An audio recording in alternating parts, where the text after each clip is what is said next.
ছাত্রছাত্রীরা আজকে ভূগোলের চতুর্থ অধ্যায় ভূমিরূপ গঠনকারী প্রক্রিয়া এবং ভূমিরূপ সমূহ চ্যাপ্টারটা শুরু করছি। তো চ্যাপ্টারটার শুরুতে একটুখানি বলে রাখি যে পৃথিবী ভীষণই সুন্দর, কোথাও পর্বত মালভূমি সমভূমি দেখা যাচ্ছে, কিন্তু এই পর্বত মালভূমি সমভূমিগুলো একদিনে সৃষ্টি হয়নি। বহু বছর ধরে বিভিন্ন আলোড়নের ফলে, সেটা হতে পারে পৃথিবীর বাইরের কোনো শক্তি, বল বা শক্তি, বা পৃথিবীর অভ্যন্তরের কোনো বল বা শক্তি প্রভাবে এই বিভিন্ন ভূমিরূপগুলো সৃষ্টি হয়েছে।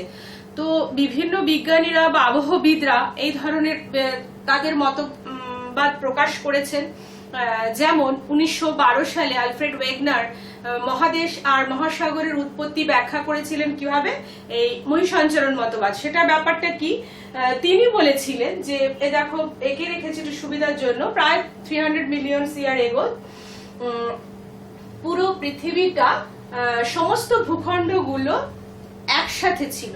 এবং একটুখানি জুম করে যদি ক্লোজ করে দেখো, যদিও একসাথে ছিল, কিন্তু এখন যে ভূমিরূপগুলো আছে, যে মহাদেশগুলো আছে, সেগুলোই মনে হচ্ছে যেন পাশাপাশি ওই জিগসো পাজল যারা আমি ছোটবেলায় খেলতাম, সাজাও টুকরো থাকতো কয়েকটা পার্ট, সেই পার্টগুলো জোড়া লাগালে একটা কোনো প্রাণীর শরীর বা কোনো একটা মানুষের অবয়ব তৈরি হতো। ঠিক সেরকম ভাবেই দেখো, এটা উত্তর আমেরিকা, দক্ষিণ আমেরিকা, ইউরোপ, এশিয়া, আফ্রিকা, এটা ভারত, অ্যান্টার্কটিকা, এটা অস্ট্রেলিয়া, এই বিভিন্ন ভূমিরূপগুলো একসাথে ছিল, যেটা হচ্ছে তার নাম হলো প্যানজিয়া।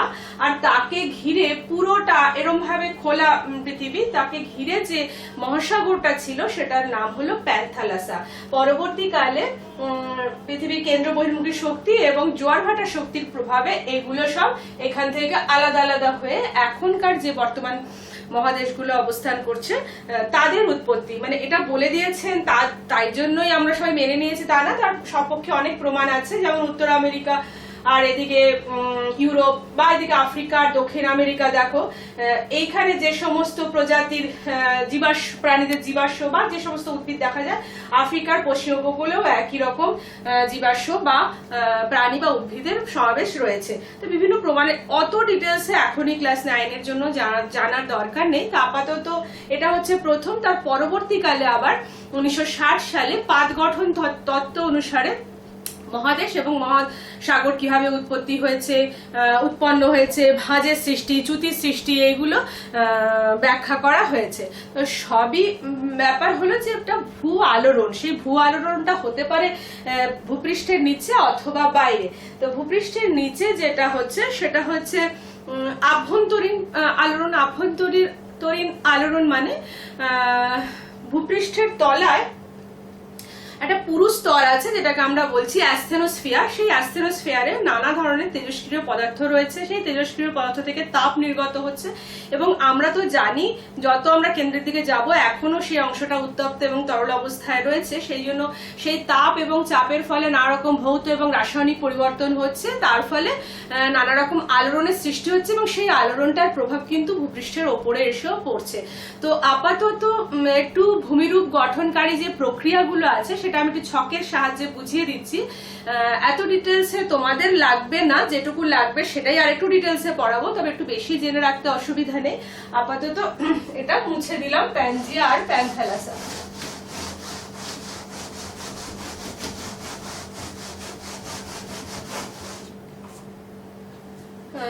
তো ভূমিরূপের গঠন প্রক্রিয়া,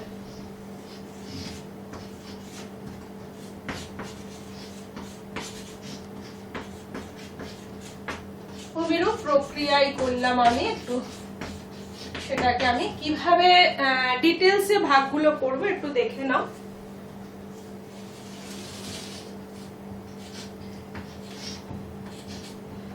এটা হলো অন্তর্জাত, যেটা কিনা ভূপৃষ্ঠের তলায় হয়। আরেকটা হলো বহির্জাত, যেটা কিনা বাইরে হতে দেখা যাবে, ভূপৃষ্ঠের বাইরে আমরা বুঝতে পারবো। আচ্ছা, অন্তর্জাত যেটা ভেতরে হবে, সেটা হতে পারে ধীর, মানে ধীরে ধীরে বহু বছর ধরে ভূমিরূপের পরিবর্তন করছে। আবার হতে পারে সেটা আকস্মিক, হঠাৎ করেও হতে পারে।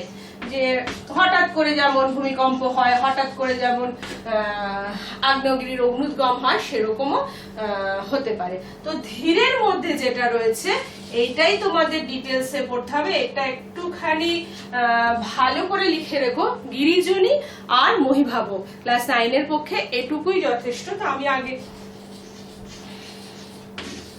মহীভাবক আর হলো গিরিজনী। আচ্ছা, আকস্মিকের ক্ষেত্রে যেটা আমি বলে দিলাম দুটো ভাগ, সেটাও ভূগোলের অন্যান্য সময় তোমরা পড়বে। তা আপাতত যেটুকু অগ্নুদ্গম, আরেকটা হলো ভূমিকম্প। ওকে, মহীভাবক আর গিরিজনী হতে, মহীভাবক যেমন হতে পারে ঊর্ধ্বমুখী বা অধোমুখী। বলে দিচ্ছি কিভাবে ঊর্ধ্বমুখী আর কি করে অধোমুখী হবে।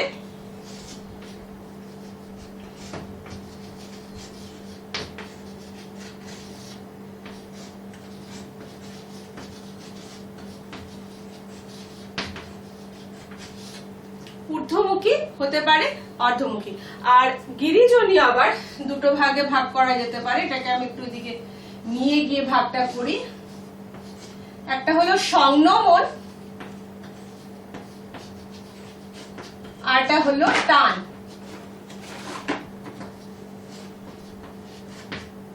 বুঝতে না পারলে আমি আরেকবার বলে দিচ্ছি। প্রথমে ভূমিরূপ প্রক্রিয়া দুটো, একটা হলো অন্তর্জাত, যেটা বললাম ভূপৃষ্ঠের তলে, এটা বহির্জাত।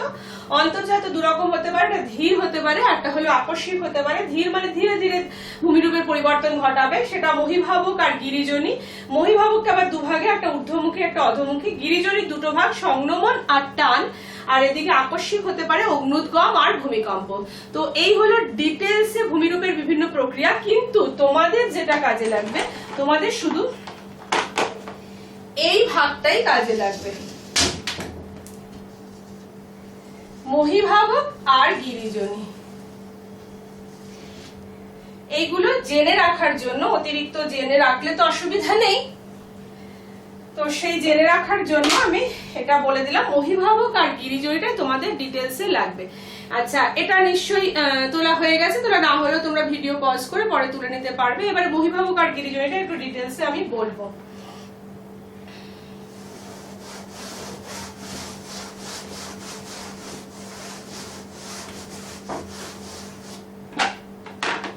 মহীভাবক, যেটাকে আমরা বলি ইংরেজিতে এপিরোজেনি।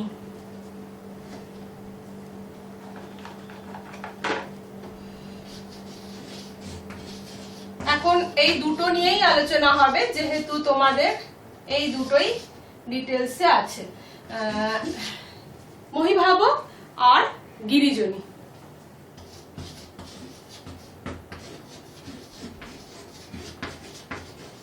এপিরোজেনি, ঠিক আছে।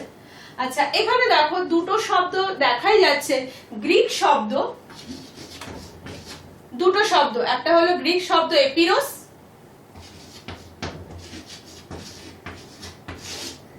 আচ্ছা, যেটার মানে হলো মহাদেশ, আর এটা হলো জেনেসিস, যেটার মানে হলো উৎপত্তি। এটা হলো মহাদেশ। এটা একটু জানা দরকার ইংরেজিটা, কারণ এইটা যদি জানো তাহলে মহীভাবক আলোড়নের ফলে কি পরিবর্তন হচ্ছে সেটা তোমাদের মনে থাকবে। আচ্ছা, গিরিজনীটার ইংলিশ হলো অরোজেনি।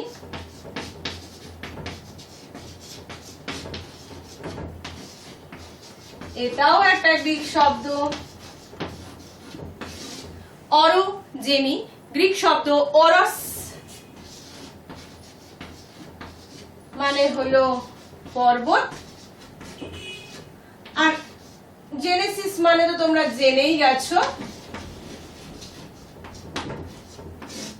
উৎপত্তি। তাহলে এবারে দেখো, একদম নামের মধ্যেই পার্থক্যটা বোঝা যাচ্ছে। একটা হলো মহীভাবক, আর একটা হলো গিরিজনী। মহীভাবক মানে যে আলোড়নের ফলে ভূপৃষ্ঠে মহাদেশের সৃষ্টি হচ্ছে, সেটা সাধারণত উলম্ব মানে ওপর নিচে, ওই জন্যই বহির্ভাবকের যে ছকটা আছে ওখানে দেখেছো, মনে আছে তো, একটা ঊর্ধ্বমুখী হতে পারে, ওপরের দিকে উঁচু হয়েছে, বা নিচু হয়েও কোনো ধরনের ভূমিরূপ গঠন করতে পারে। আর গিরিজনী সাধারণত এরকম ভাবে অনুভূমিক মানে শিলাস্তরের সাথে অনুভূমিক ভাবে যদি কোনো আলোড়নের সৃষ্টি হয় এবং তার উপরে ভূমিরূপের সৃষ্টি হয়, তো সেটা হচ্ছে গিরিজনী আলোড়ন। সাধারণত এটা আর একটু ভূগোলের ব্যাখ্যা নয়, এটা কিন্তু নিজের মনে রাখার জন্য। গিরি কথাটার মানে হলো পর্বত, তোমরা এমনিই জানো। তা পর্বত বলতে আমরা ভঙ্গির পর্বত মানে সবচেয়ে উঁচু পর্বতটাই মাথায় যেন আসে, হিমালয় পর্বত। তো সেই হিমালয় পর্বতের সৃষ্টি হয়েছে কিন্তু ওই গিরিজনী আলোড়নের প্রভাবে। একটা যদি মনে রাখো তাহলে আরেকটা নিশ্চয়ই উলম্ব, দুটোর মধ্যে তফাৎ হলো এটাই। তো অনেক সময় গিরিজনী আর বহির্ভাবকের মধ্যে পার্থক্য আসে, সেই পার্থক্যটাই আমি একটু পয়েন্টগুলো বলে দিচ্ছি, ভেতরের আলোচনাটা তোমরা লিখে নিতে পারবে। বহির্ভাবক আর গিরিজনী নামটা কোথা থেকে এসেছে এবং মানে কি সেটা একটুখানি কিন্তু বলতে হবে। আচ্ছা, এবারে পার্থক্য আসলে তো আমরা সবসময় এরকম ভাবেই পার্থক্য লিখি, আর এখানে আমরা কোন বিষয়ের ওপরে পার্থক্য করব সেইটা লিখি। কোন বিষয়, কোন টপিকের ওপরে দুজনের মধ্যে পার্থক্য করব। প্রথম যে পার্থক্য সেটা হলো সংজ্ঞা। সংজ্ঞাতেই আমার আসবে যে বহির্ভাবক আলোড়নের ফলে কি মহাদেশ সৃষ্টি হয়, মহাদেশ গঠনকারী যে ভূ আলোড়ন তাকেই বলা হয়। আর ওর ওখানে আসবে ভাঁজ পড়ে যে পর্বতের সৃষ্টি হয়, যে আলোড়নের ফলে ভাঁজ পড়ে পর্বতের সৃষ্টি হয় তাকে গিরিজনী আলোড়ন বলে। আচ্ছা, 2 নম্বরটা হবে দিক। বহির্ভাবক আলোড়নের ক্ষেত্রে দিকটা হবে উলম্ব, কারণ হয় ওপরে বা নিচে এরকম ভাবে পরিবর্তনটা হয়। আর এটা হবে অনুভূমিক মানে সমান্তরালে, মানে এরকম ভাবে সমান্তরালে যাবে। আচ্ছা, 3 নম্বর হচ্ছে বলের প্রকৃতি। বলের প্রকৃতি, বলের প্রকৃতি বলতে বোঝাচ্ছে কেন্দ্রের দিকে হবে না কেন্দ্র থেকে ভূপৃষ্ঠের দিকে হবে, সেইটা হবে। আর ওখানে হবে সবসময় পরস্পরের অভিমুখে, মানে একে অপরের দিকে আসছে, তবেই কিন্তু মাঝের এই পর্বতটা সৃষ্টি। যেমন তোমরা যদি একটা প্লেন টেবিলের মধ্যে তোমাদের নিজেদের রুমাল নিশ্চয়ই এনেছো, রুমালটা যদি এরকম ফেলে দুদিক থেকে চাপ দাও তাহলে দেখবে কিন্তু মাঝখানটা এরকম উঁচু নিচু হয়ে যাচ্ছে।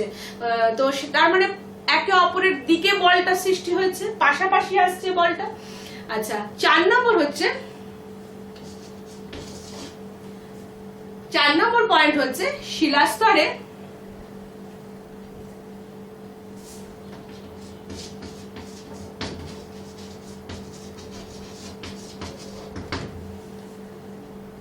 শিলাস্তরের উন্নতিটা মানে উঁচুর দিকে উঠবে নাকি শিলাস্তরের উন্নতি, মানে হতে পারে সেটা ওপরের দিকে উঠছে অথবা সেটা নিচের দিকে নামছে, কিন্তু এর ক্ষেত্রে সেটা অনুভূমিক হবে, কোন রকম ওপরে নিচে ওঠার ব্যাপার হবে না। আচ্ছা, 5 নম্বর পয়েন্ট হলো শিলার পরিবর্তনটা কি হবে, কি শিলার ক্ষেত্রে কি পরিবর্তন লক্ষ্য করা যাবে। মানে পাশাপাশি ধরো কোনো একই রকম আগ্নেয় শিলা ছিল, একই রকম দেখতে, মানে এরকম এখানে ফাটলের ফলে এই অংশটা উঁচু হয়ে গেল, তাহলে এই যে স্তরটা পরেরটায় আমরা কি দেখতে পারি, এই স্তরটা এখানে চলে এলো, সেকেন্ড যে স্তরটা সেটা ফার্স্ট স্তরের পাশাপাশি চলে এলো। এই যে শিলা স্তরের স্থান পরিবর্তন হয়ে যাচ্ছে চ্যুতির প্রভাবে, সেটা হবে, কিন্তু ওটার ক্ষেত্রে তা হবে না। আচ্ছা, এবারে প্রভাব কি, বহির্ভাবক আলোড়নের ফলে প্রভাব কিন্তু স্থানীয়, মানে যেহেতু এইটুকু জায়গার মধ্যে আবদ্ধ থাকবে, হয় এটা উপরে উঠবে বা এটা নিচে নামবে, যে কোনো হবে। আর এটার ক্ষেত্রে কিন্তু প্রভাবটা ব্যাপক হবে, মানে অনেকটা জায়গা জুড়ে, ওই দূর থেকে আসছে অনুভূমিক চাপ, দূর থেকে আসা ফলে অনেকটা জায়গা জুড়ে এখানে